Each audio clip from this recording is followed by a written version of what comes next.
So morning everybody, and actually I enjoy Kerala. Okay, I have come quite often here, and the first thing I start with Kerala massage. So we did yesterday, and before I leave, I will finish another one. Okay, so thanks a lot for inviting us. So let me talk about on perception, and I'll also somewhere address the current market scenario which we were talking about for a while. How is a mild risk of environment which we entered, and we talked about how easy phase of bull run is over, but we are in bull run, decisive bull run, but in a difficult phase. Okay, so let me try to cover some of these points because a lot of people are very anxious to get a perspective where markets are heading and something has changed very recently. The entire thought process at Quant Mutual Fund is all about keeping our relevance. Okay, that's the title of a book also. That's our philosophy, being relevant. How you have to keep yourself relevant in all difficult time, including the current environment which we are in. This is a picture of Banaras Ghat, how it has been relevant in one of the oldest cities in the world, still very relevant. I have been there very recently. It has improved a lot. Okay. So it's a small journey. I think Krishna talked about we cross a 1 lakh crore mark. What is very important for us is 1 lakh crore is an important number. Yes, in last 4 years we achieved it. What is important for us that the retail base we build. We have 84 lakhs folio. So trust of 84 lakhs investor in that manner makes us a very unique firm. In 4 years, what we have built, we have gained the trust of 84 lakhs people. And for us, that is the biggest achievement than the numbers. Okay. So, small perspective about Quant, how the Quant as a brand we established, how we talked about analytics. Okay.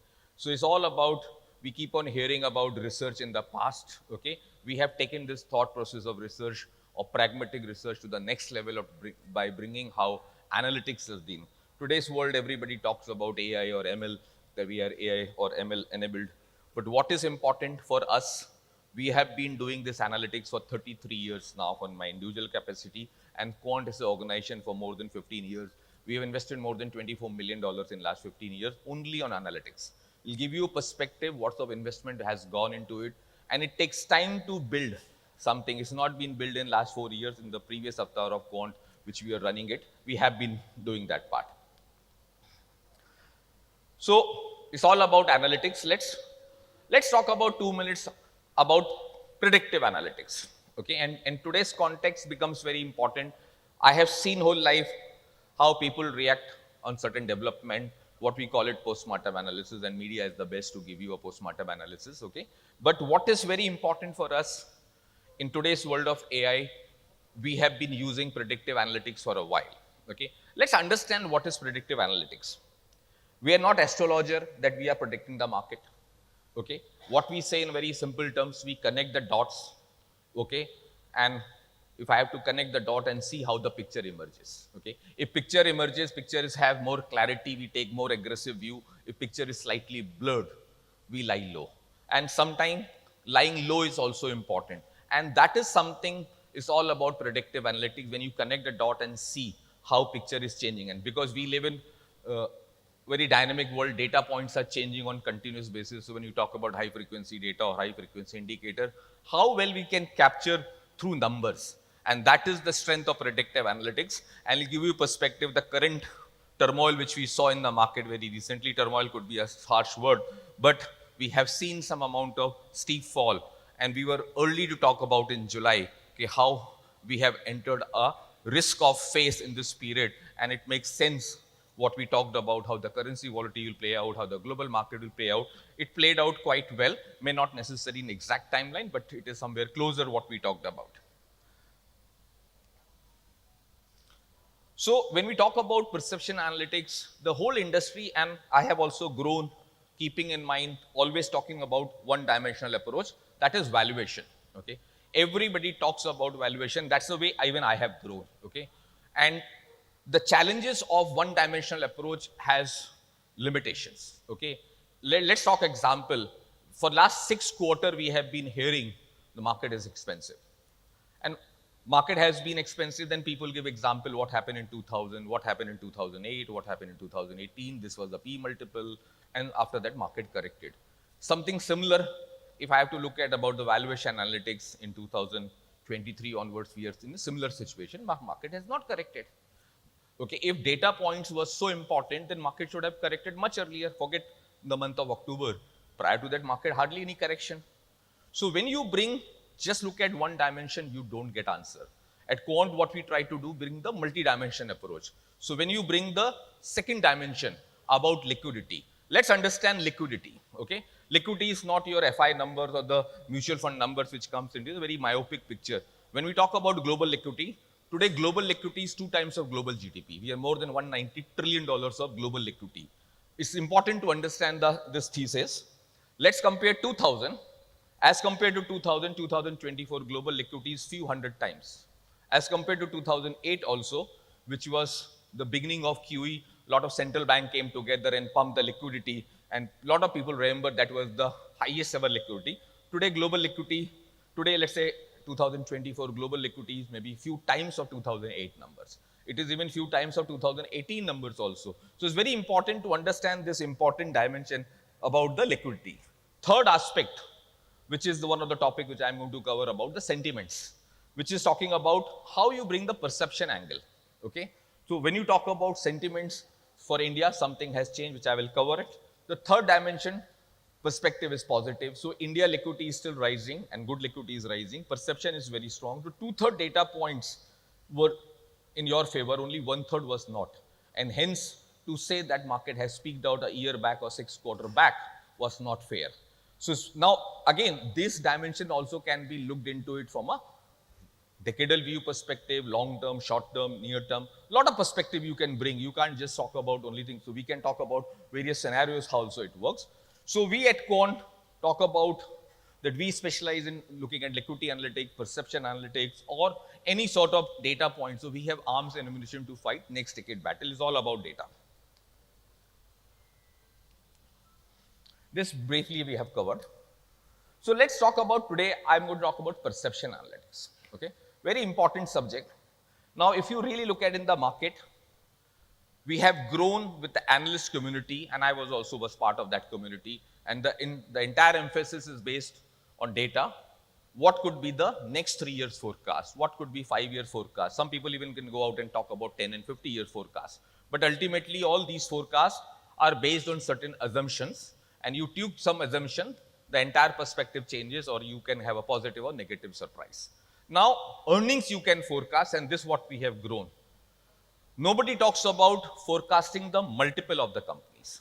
What is the fair multiple of a particular company? It can vary from 3 times to 300 times, depending on now this the price to sales also have come. So you talk about for new age company in a different manner. Can you quantify? And that is something which I'm going to talk about. At Quant, we quantify the perception, through perception analytics, we talk about the valuation multiple. We quantify fear and greed. We quantify the risk and risk off environment, which is the classic example of very recently. The intensity and quantum is also very important. A lot of people talk about when phase gets over, oh, that was the risk off phase, or that was the risk on phase. Now something has changed. Can you preempt that? Can you predict that? And that is the beauty of analytics talk about. So anything which matters is very important. And a very important thing, we all live in a world, and we always say we are student of theory of relativity. Everything is relative in life. Returns are also relative. So looking at absolute number, important. Looking on relative basis, even more important. And this is something which we'll talk about. It helps us in our sector rotation and stock rotation key. And even I'll cover briefly about what is all about market implied analytics. What market is implied and how you can, through that route, you can even predict the geopolitical volatility. And that really helps us a lot. So let me spend time on the 2 minutes on the perception aspect. Okay, this is what we have learned in our management Dayton Kotler book. This was a picture I picked up from there. How you look at this phase, okay? And I'm linking with the market with the current concept also. You'll give you some perspective. Let's understand from the perception point of view, okay? It's a very important tool for us. When we talk about discounted cash flow models, we look at if you change, okay, some data points, entire thesis change. So let me explain you today about the perception aspect, okay? Now, again for us, The light is was there. That's the reason. That's the reason I'm standing is because, okay, the glare is there. Okay. Sorry about it. I'm standing in the corner because the glare is too much. Okay. So anyway, so we're talking about from a perception point of view. Let me spend few minutes on India perception. Okay. When we talk about what was the perception in 2000, okay, leave 2000 for 2 minutes because it's a dot-com bubble, a very specific. Let's talk about 2008, which was a global crisis. Okay, how currency has behaved, how the global macro situation. We barely managed that crisis. I'm using the word barely managed the crisis. Rupee depreciated some 33 or 40% in that period. Now you look at 2018 when another important top was made. Okay, and how we were also impacted, not up to that extent what was impacted in 2008. Look at 2024, even the current correction, if you talk about, India perception is very different. India is in a very unique situation, and this perception analytics come from the global macro data. It's not a technical tool which we are talking about. It's something which you cannot quantify. We quantify through numbers, through a macro perspective. Now, when we talk about absolute and relative thing is very important. In my 33 years career, I have never seen this phenomenal macro for India. In absolute terms, they are great, but on relative terms, it is extraordinary. Relative to China, relative to US, relative to developed market, or even relative to emerging market also.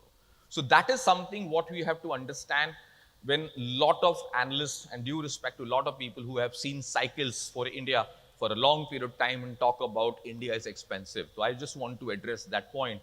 That something has changed for India, okay? And then we can quantify that part, and India P multiple will remain elevated for a longer period of time. And that is a very important thing you have to keep in mind as the back of the mind that something has changed. What got changed in 1916 US or what got changed some 25 years back for China. We are in similar situation.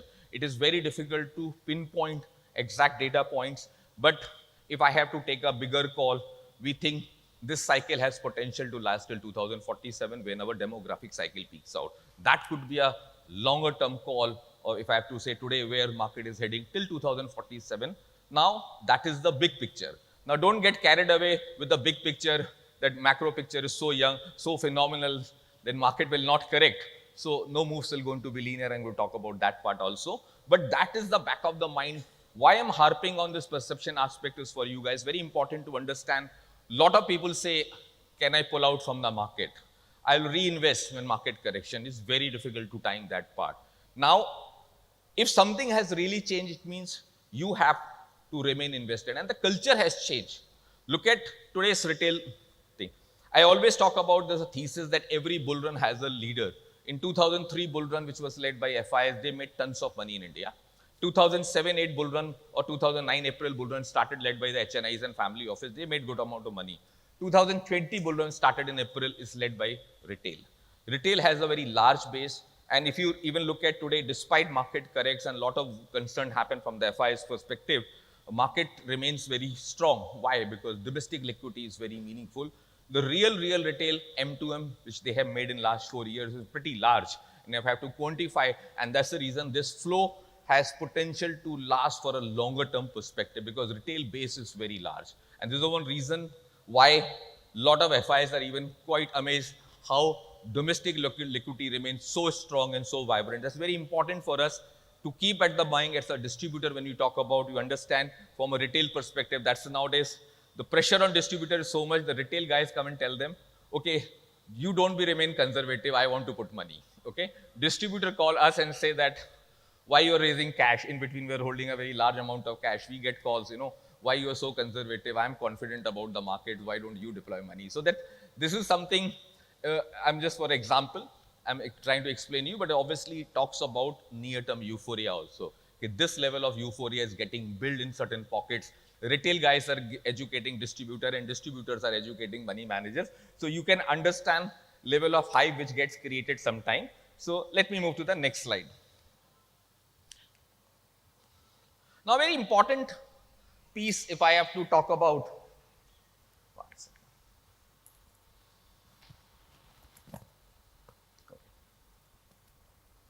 When we talk about market implied analytics, let me spend 2 minutes on that part. And let's take, before I come to this big picture, which was prepared in 2012, why this is not moving.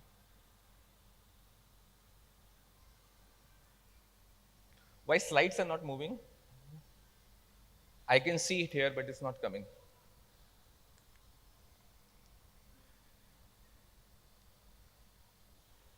I don't know. No, the previous slide is not coming. Anyway, I'll talk about, okay? Just check why it's not getting displayed. So when we talk about a concept of market implied analytics, okay? Let's look at example from a geopolitical volatility, okay? Lot of people are worried about this current Middle East crisis between Israel and other countries can blow up. That's one of the biggest risk people look at, okay? Now, are we astrologer to comment on that? No. But we always believe that something called completely unknown risk, when Russia attack happened, that was unknown risk. Now it is a known risk. Something similar when war started, it was unknown, but now it is very much known. But the way we look at these data points, neither the currency market has impacted up to that extent on this battle. Look at the biggest impact on the crude front. Crude has not moved at all. Look at the natural gas. I'm talking about all mining related things where the activity moves up whenever you have a geopolitical, particularly Middle East happens, the crude flares up, which has not happened. Neither the current market, not even you look at 3 years forward also data, it's not giving you any sense. It means, and when we talk about global market, people are informed, people are sensible, they can conclude lot of things. Neither the walls data has spiked, the employed walls of the global market has moved up significantly, which means we don't have to worry up to that extent, okay? It's not going to flare up to the next level. You will see all this drama playing out till US election because of bigger event playing out. Important to assess whether this sort of event is impacted somewhere or not. Where it needs to be reflected is not getting reflected, okay? Gold is moving up, not only thing, gold has been a consistent performer and is inching up gradually. Even that we see some amount of complacency now. So very important to talk about, this is a slide, okay, thanks, it is visible now, thank you. So when we talk about how with the help of market implied analytics you can combine, when we talk about cycle analysis, it's a very interesting graph. This was prepared in August 2012. Why I'm trying to showcase you, 10, 12 years later, you realize how year by year it has played out, how mathematically we have decoded, and this is the strength of predictive analytics that we have predicted 12 years back, how world will be between end 2019 till 2032-33, it's all in red color. Basically, this graph represents how the geopolitical volatility will spike. To talk about something long back, and if you go back in the history, when it was prepared in 2012, okay, so we were here, and we say that geopolitical walls will rise. And if you just recollect, in August 2015, we have a currency war, the yuan battle played out. And if you talk about disbelief rally, DM, all these things played out. India peaked out in January 2020. And this is the phase which is important. To write in 2012 that bubble will burst in 2020, it busted.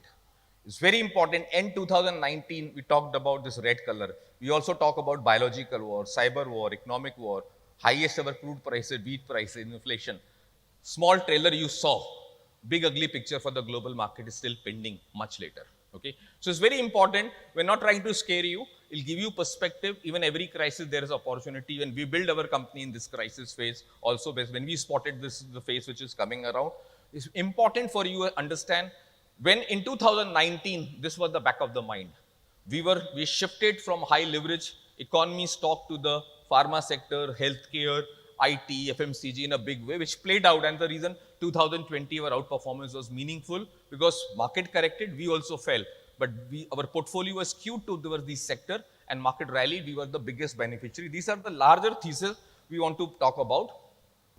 So the whole perspective which we are trying to give you some answers is that with the help of predictive analytics, with the earth analytics, you can quantify a decadal view, a longer term view, a 5 years view, 3 years view. Even you can come and talk about the shorter duration, how money flow analytics play on the short term trend. So from a decadal perspective to short term view, you can form, if you have a perspective, what data point which you have to use at appropriate time. It's important. So we have to keep different scenario. You can't talk about earth analytic data coming and talking about for near term. These are larger thesis which we have been talking about. If you have to really look at some of the data point, then we have to look at mid and smaller thing also. Now let me talk about, by the time presentation comes, let's understand current market context, okay, for a few minutes. It's very important. Why right from July we talked about that we are in the risk off period. If I have to really look at data from the predictive analytics perspective, what we saw, global macro was started deteriorating. Okay, India risk appetite particularly started correcting significantly, and that was the worry point for us. In July, we talked about that something is changing. Okay, what was so valuation analytics was always on the stress side. The risk appetite started declining. That's the second important point why we turned slightly cautious from the near-term perspective. However, liquidity remains. So now two component of the VLRT framework was affected, and only 1/3 was strong. So logically, you have to be more cautious than what we were in the earlier situation.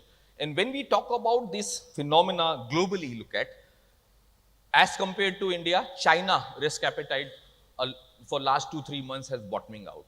The liquidities was improving, and we have seen the recently stimulus package was announced. We can debate on the quantum, but that was the another area when we saw spotted. And it's a historical trend we have observed. Whenever China moves up, Indian market perform. Globally also you see underperformance. India has a large inverse relationship, not very perfect, but has a large inverse relationship. Whenever China has done extremely well, and logic is very simple, we both are part of the Asia emerging market basket.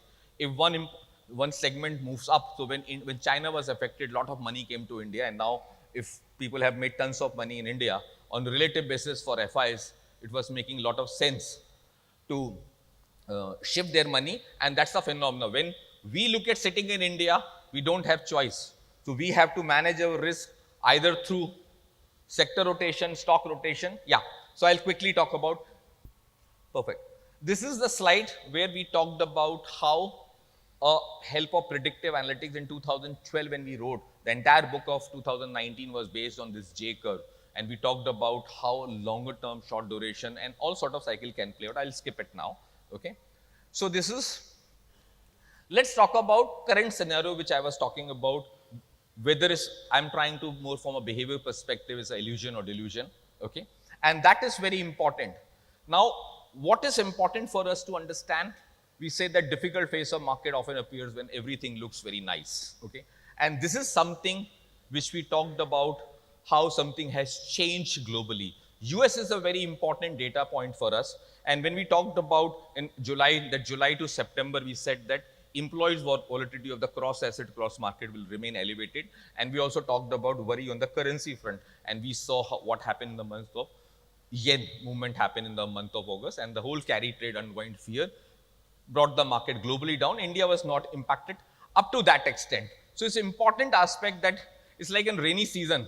In Bombay, between 10 July to 10 September, we are generally cautious. This is the rainy season for us. We carry an umbrella. You do take precaution. So when you get these data points on the risk, it's our job. A lot of people have asked, your fund has underperformed in this period. Yes, it is a part of our strategy. It's not a part of a larger thesis. Yes, if I am seeing a risk off, I will play safe. Even I don't have a God statement to say market will not fall. Indian market was hardly impacted. Only in the month of October. But when data points are showcasing, I will do take good amount of care in terms of these are the data points. So very important is that despite liquidity analytics were still endorsing and holding very well for India, but if you look at from the cash deployment, where there is a lot of mutual fund, family office, we look at those data points, they have not deployed up to that extent. It means the fear of risk was much more in the head of the smart players in the market or the bigger player in the market versus the retail. That sinking will come much later stages. So a lot of disturbing point was there if you look at the hype which is there in the IPOs. Okay, so many IPOs, we also have subscribed, some of them was opening at 100% premium. Okay, within 1 week's time, they have given 100% returns. These are very classic example when you can retail investor sitting here or some of the distributor can see how hype is getting built in the market. So important point for us is the thesis which we evolved has played out. What is important to predict those moves? if you remain complacent about these moves and then you say nothing has changed and suddenly in October fall happen and then people are slightly irritated and disturbed, what has changed suddenly, and a lot of questions come to us. These are some of the points which we have covered in our monthly calls. So if you can talk about, I can just briefly address some of these data points. Okay. Now, let's look at the market from what has been our strategy in risk on period versus risk off period. So in last 4 years, our portfolio was skewed towards mid and small. Okay, 83% of our portfolio by June was skewed towards mid and small. Now, more than 77% or nearly 70% portfolio, overall portfolio level skewed towards mega cap and large cap firms. And that is the shift which we have taken. We talked about how we have shifted our portfolio from illiquid to liquid names, high beta to low beta names, because liquidity plays a very important role. Today we have not only raised cash, it helps if any correction comes, which we are anticipating has played out. We have deployed 4 to 5% also in this fall. What is important? Shifting from large cap to small and mid is easy. You can do in a week's time. But reverse takes few months. We were doing this exercise from February onwards, and from June onwards, it has gathered momentum. Now, to sell small and mid currently and move towards large cap is a Herculean task. Obviously, the size also plays a role. So, it's very important to have this perspective. What? Because this is the mind game. If you are very clear, these data points are there, we have taken a precautionary approach. Even you live with the small amount underperformance, we always say that part. In risk on period, we'll play on front foot and generate extraordinary alpha for difficult time and difficult phase. Whole idea is to just protect the capital. That's the time Shivaji nahi banna hai. That's a very simple thing we have to keep in mind. Now let's understand where we are heading. We are already in the mid of October now, even that has passed. We expect till the US election of 4th November or so, the global volatility will remain high. Lot of stability has started pouring on the currency front. You look at a USD JPY or Euro JPY, because where the larger money flows are linked from the wealth perspective, some amount of stability signs are emerging. So which is very constructive. We expect, based on our current data, maybe in the first week of November, second week of November, a high probability the risk appetite will start improving for the global market. We expect some movement up. Even the crude which has corrected, I expect crude to spike, gold to some amount of stability, Bitcoin which represent the risk appetite for the next generation, that has potential to move up from the current level. So high probability, I'm using the word high probability since we specialize on the inflection points, and whenever those inflection points are there, we will take that call. But from a current perspective, this is what is visible, that the high probability that post US election, you will see one rise of risk appetite rising globally. But keep that aspect in mind. The easy phase of bull run is over. Okay, we are in difficult phase of bull run. Now let's talk about a larger thesis strategy, because this question, a lot of people ask, what is view I have from a longer. So if I have to talk about next 30 days view till November, any extraordinary fall in the market, which I'm not ruling out because of current situation. Okay, money is shifting towards China and global macro picture. In India, result seasons are also going to be disappointed, which is on the expected lines. If anything fall happens, it's a brilliant buying opportunity, because our medium-term outlook still remain very constructive. Obviously, stock rotation and sector rotation is the way to manage your risk. But if somebody has a long-term view also, definitely extraordinary. A lot of people ask this question from a decadal view perspective, how you play the decadal view. Obviously, that's why he's saying, if I have a decadal view perspective, we believe that this decade belongs to us, maybe half century till 47 belongs to us. But one should not get carried away with that statement, so that everything is hunky-dory. No, you have to manage your risk in this background. The most important aspect is that in the dynamic style of money management is all about how we manage the sector rotation and stock rotation. A lot of people link with the churn. Churn is higher. That's a part of a strategy. It's a rebalancing. We live in dynamic world.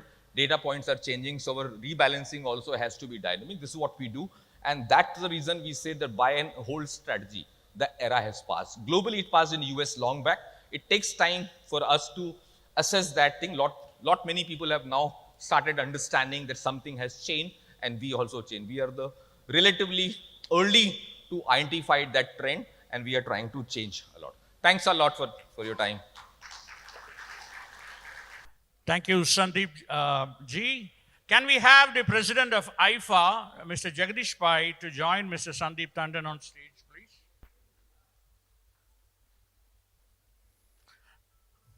Dear friends, Mr. Sandeep Tandon, the founder and CIO of Quant Mutual Fund. The Quant AMC is the title sponsor of Ignite 2024. So, in this beautiful moment, our president wishes to recognize about 4 people who have been standing as pillars of AIFA and Ignite, who have helped in putting together this wonderful show before you. So can we have Mr. Manikandan Nair, the past president of AIFA, to kindly come forward? Mr. Manikandan Nair from AIFA Trivandrum chapter will receive the recognition from Sandeep ji. Manikandan, please stand here. Can we have Mr. Sam Koshi from AIFA Trivandrum chapter again to kindly come forward? Mr. Sam is a very, very familiar figure.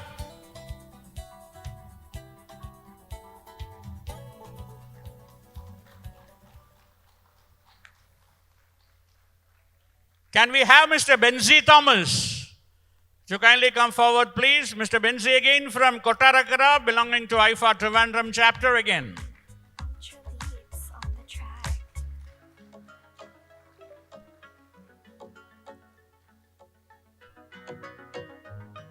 Calling on stage now Mr. Shambhu Poti, again from Trivandrum.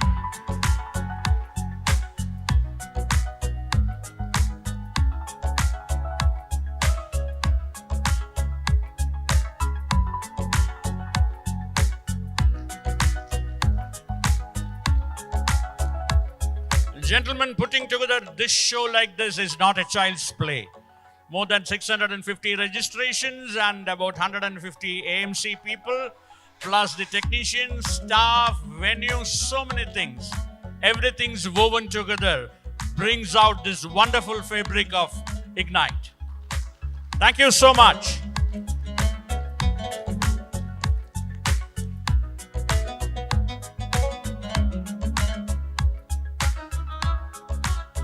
Please stay here, sir, to hand over a token of our love and appreciation to Mr. Sandeep Tandon. Can we have Mr. George Jacob, General Secretary of AIFA, to kindly come forward, please?